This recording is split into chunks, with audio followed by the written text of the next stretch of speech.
Hi, my name is Mitch Tebow. I'm sitting here with Michael Beckett, who has been an actor on stage and film and television, and a teacher at HB Studio for what, going on 5 decades now, Michael? An eternity. Yeah. You actually started out in sort of the golden age of the studio training system, as it were, here in New York City, and you worked with all sorts of people in that area, I believe, but you sort of settled in on HB. When did you start taking class at HB? When did I start taking class at HB? Oh my God. 1961, 1962. And at some point you decided you made a decision to start teaching there. How did that come about? Was that something that you thought of, or was it suggested to you? Do you have to put it that close? I don't have to. I feel like I'm being, it's a stick up. My friend William Hickey, who was my mentor, my teacher, and I was the key student. I was the assistant who took the attendance. And I don't know, one day he was teaching and the scene had finished, and he turned to me and he said, "What do you think?" I said, "What?" He said, "Well, what do you think?" And I critiqued the scene. And he said, "You're good." And then he went on, and more scenes went up, he critiqued them. And again he turned to me and said, "What do you think?" And I critiqued it again, and he said, "Very good." And so this went on for several months. From time to time he would turn and ask my opinion about the scene. And in those days, nobody talked. When Bill talked, that was it. Nobody participated, so that was quite an honor. Which is actually different from many of your classes, where people do participate in terms of feedback and that sort of thing. Oh yeah, definitely. I'm very liberal and just more open and a different format, a different approach. In any case, one day Bill had gotten a call for a commercial and couldn't teach the class, so he called me and said, "Can you teach the class?" And I said, "Yeah, okay." He said, "Because you know the work."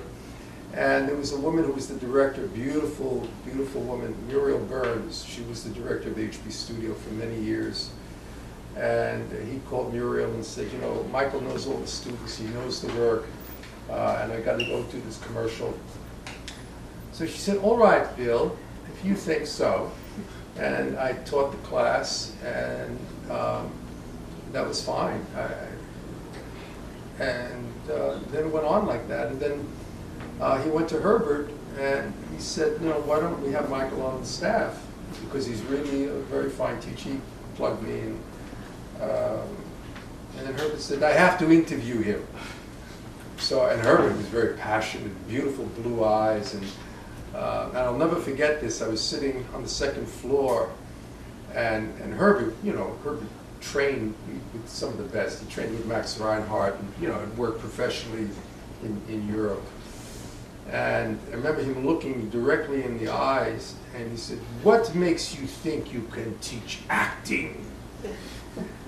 And I said, "Well, because I love acting." That was my answer.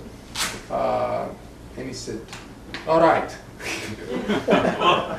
And I started teaching a class. It was a Friday afternoon class at 2 o'clock. And I think I had at the time 4 students. And then The rest is history. Yeah.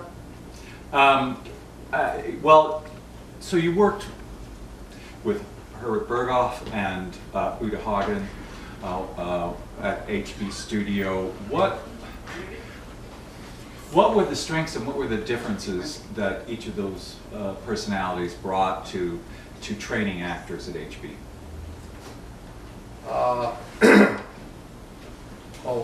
Very difficult to put that into words very simply.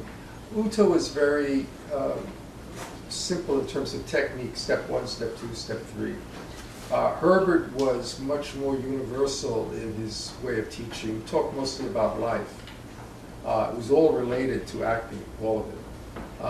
If you didn't know anything and you came into Herbert's class, you wouldn't think it was an acting class because he just talked in what seemed to be a very general way, but it was so pertinent and poignant to the work.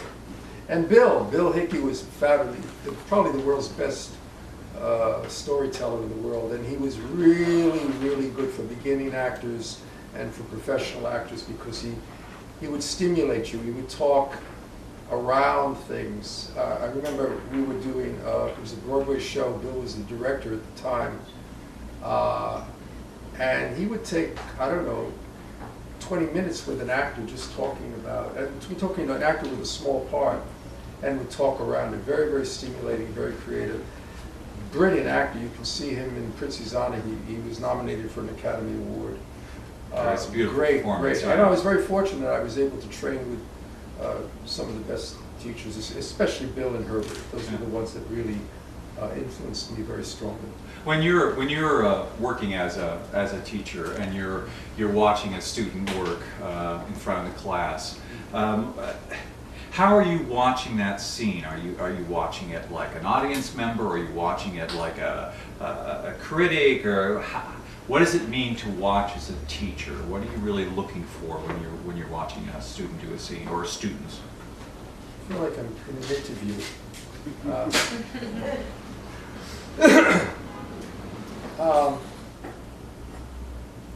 I don't know. I really don't. Okay. Really, in what way can I help the actor? And what does this actor need, basically? All right. Yeah. All right. What excites you about when you get a new student in class? What excites you when a new student comes into your class?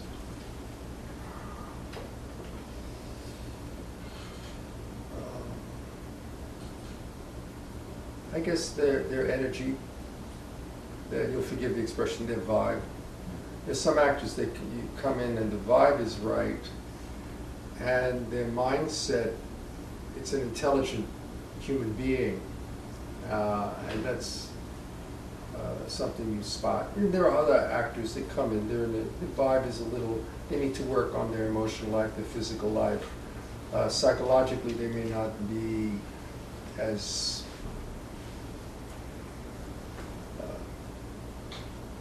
savvy about things, about life or about themselves. Yeah. It's very hard to put into words. And, well, I assume a lot of this stuff is hard to put into words. One thing that some of the people were wondering about is that you know, you watch different actors work, and every actor is different, but a lot of the same issues come up, you know, all the time. And how do you have patience to keep delivering, you know, this same consistent message to actors over time? How do you keep excited about that? How do you keep your energy going in terms of you know, imparting what you have to say to actors? Many times it's a repetitive process. You get up in front of class, you make a mistake, you get up, you make it again, and you know, it's that kind of continual repetition. How do you keep excited as you've been teaching over all these years? Just have fun, very simply. I try to have fun. I don't always succeed, but my objective is not to take anything seriously. What happens if, have there been times when you took things too seriously? Yeah, like right now. Yeah, right now I feel like this is very serious and I'm being interviewed, and you know, as opposed to, you know, if we're just talking, Yeah. we're having a drink together and you have a really legitimate question, and I go, oh, okay, and then I'll respond. But I understand you're taping this, so I have to hold the microphone closer to me and things like that, Yeah. you know. Yeah. It's a little more formal format, it's true, and I've been handed these I will cards. disregard them. You know. Yeah, so you don't have to follow those cards. All right, all right. No, You you just may can- get mad at me here. No, you can just ask anything you want. Destroy it.